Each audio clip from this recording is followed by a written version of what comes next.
नमस्कार, मैं प्रद्युमन जोशीला। राम कुमार गौतम को बड़ा झटका। जी हां, अपने बयानों की वजह से पिछले कई सालों से लगातार चर्चा में राम कुमार गौतम बीजेपी में ही अलग थलग पड़ गए हैं। इस बार का उनका दिया गया बयान, भले ही उन्होंने माफी मांग ली हो, लेकिन उसके बावजूद उन पर भारी पड़ता जा रहा है। इस वीडियो में हम आपको बताएंगे कि आखिर कैसे बहुत बड़ा झटका राम कुमार गौतम को है और कैसे वो बीजेपी में ही अलग थलग पड़ गए हैं। वीडियो को विस्तार से देखने से पहले आप सभी दर्शकों से यह अनुरोध है कि YouTube पर हमारे चैनल को सब्सक्राइब करें, बेल आइकन घंटी का बटन अवश्य दबाएं, वीडियो को ज्यादा से ज्यादा शेयर करें, वीडियो को हाइप जरूर करें, अपने विचार कमेंट के माध्यम से जरूर रखें। Facebook, Instagram, Twitter, x, threads पर हमें फॉलो और लाइक जरूर करें। जो दर्शक निष्पक्ष, निर्भीक और स्वतंत्र पत्रकारिता में विश्वास रखते हैं, वो हमें निरंतर आर्थिक सहयोग जरूर करें। उसके लिए आप हमारे मोबाइल नंबर 94 166 74 472 94 166 74472 पर गूगल पे या फोन पे जरूर करें। अब मैं आपको जो बताने जा रहा हूं, फिलहाल सफीदों से बीजेपी के विधायक राम कुमार गौतम पिछले काफी दिनों से ट्रेंडिंग में चल रहे हैं। 2019 में चौधरी देवीलाल के परिवार की पार्टी जेजेपी से विधायक बनकर के आई। राम कुमार गौतम कुछ समय बाद ही अपने कई ऐसे शब्दों की वजह से लगातार ट्रेंडिंग में रहे, खूब वायरल रहे। सोशल मीडिया से लेकर के समाज के अलग अलग वर्गों, अलग अलग इलाकों में उनकी खूब चर्चा रही। जब उन्होंने दुष्यंत चौटाला को खोपर कहा हो, या जब उन्होंने सारा माल जीम गया जैसे शब्दों का इस्तेमाल किया, उसके बाद लगातार वो चर्चा में रहे। 5 साल खूब हाइप उनको मिली। लेकिन अब जब वो बीजेपी की टिकट पर जींद जिले के सफीदों से जीते, तो उनका ही एक बयान, जिस पर उन्होंने माफी भी मांग ली है, और जिस बयान में उन्होंने किसी ना जाति का नाम लिया ना किसी व्यक्ति का नाम लिया, जिसमें उन्होंने स्पष्ट तौर पर कहा कि सालों से राज चला गया, नायब सैनिक क्यों बन गया, आगे भी आओगा थारा लागदार, बिगाड़ लियो के बिगाड़ोगे, उल्लू हरियाणा सबका है, सुसरा से लेकर के बटेऊ चूरमा खाओ जैसे शब्दों का उन्होंने इस्तेमाल किया। और उसके बाद पूरे हरियाणा प्रदेश में अलग अलग इलाकों में राम कुमार गौतम के खिलाफ जाट समाज से आने वाले लोग उठ खड़े हुए, और उसका परिणाम यह रहा कि बीजेपी में ही अलग थलग पड़ गए राम कुमार गौतम।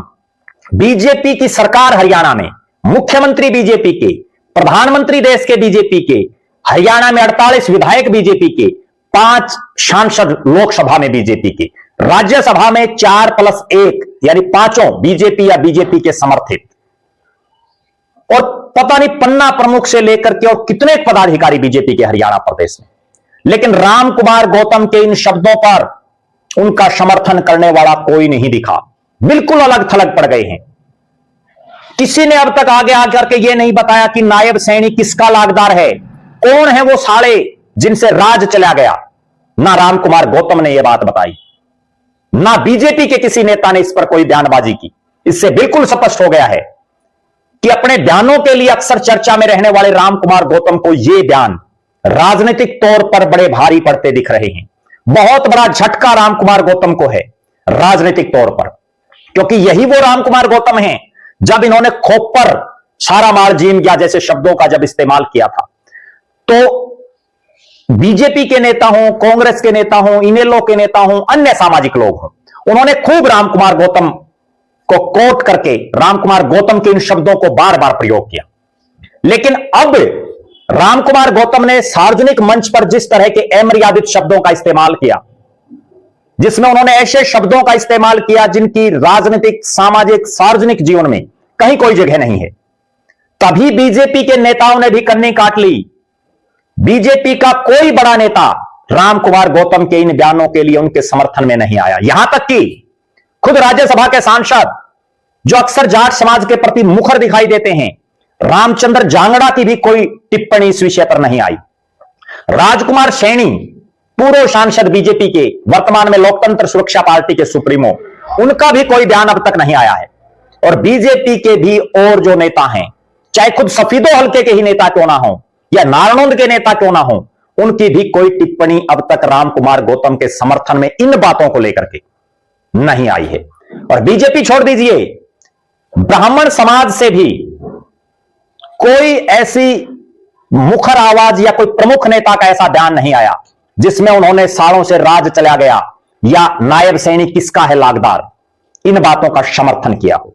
इससे बिल्कुल स्पष्ट हो गया है कि बुढ़ापे में रामकुमार गौतम, जिनकी पिछले काफी समय से मंत्री बनने की एक दिली इच्छा है, जिसको वो कई बार जाहिर भी कर चुके हैं, मंत्री बनना चाहते हैं, इस तरह की बयानबाजी देकर के चर्चा में रहना चाहते हैं, लेकिन ये बयान उनके ऊपर बड़े भारी पड़ रहे हैं। भले ही रामकुमार गौतम ने किसी समाज का नाम ना लिया हो, किसी नेता का नाम ना लिया हो, किसी शख्स का नाम ना लिया हो और माफी भी मांग ली हो, उसके बावजूद जो एक राजनीतिक डेंट होता है एक नेता के ऊपर, वो बड़ा भारी रामकुमार गौतम पर लग चुका है।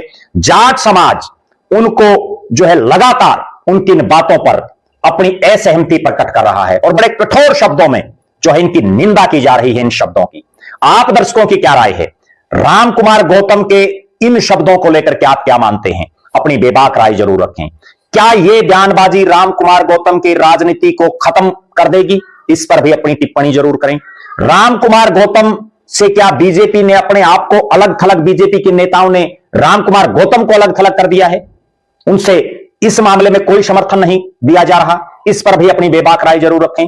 और बहुत बड़ी बात, क्या बिना नाम लिए, बिना किसी व्यक्ति, किसी जाति का नाम लिए जो शब्दावली रामकुमार गौतम ने यूज की और उसके बाद उन्होंने माफी भी मांग ली, तो आप दर्शक इस चीज पर भी कमेंट जरूर करें, क्या अब इस टॉपिक को बंद कर देना चाहिए? जब उन्होंने माफी मांग ली तो क्या अब इस पर और चर्चा करनी भी जरूरी है? इस पर भी अपनी राय जरूर रखें। और जिस तरह से अमर्यादित शब्दों का इस्तेमाल करके और माफी मांग ले कोई शख्स, तो क्या इतने से ही काम चल जाता है? अगर उसने फिर इन्हीं शब्दों का इस्तेमाल कर दिया, इस चीज का कौन भरोसा और विश्वास करेगा? इस पर भी अपनी बेबाक राय जरूर रखें। आप लगातार हमारे साथ बने रहें, हमारे फेसबुक पेज को लाइक और फॉलो करें, यूट्यूब पर चैनल को सब्सक्राइब करें, बेल आइकन घंटी का बटन अवश्य दबाएं, वीडियो को ज्यादा से ज्यादा शेयर करें, वीडियो को हाइप जरूर करें, अपने विचार कमेंट के माध्यम से जरूर रखें। जो दर्शक आर्थिक रूप से सक्षम हैं वो हमें निरंतर आर्थिक सहयोग करें। बहुत बहुत धन्यवाद। आपका अपना प्रद्युमन जोशीला।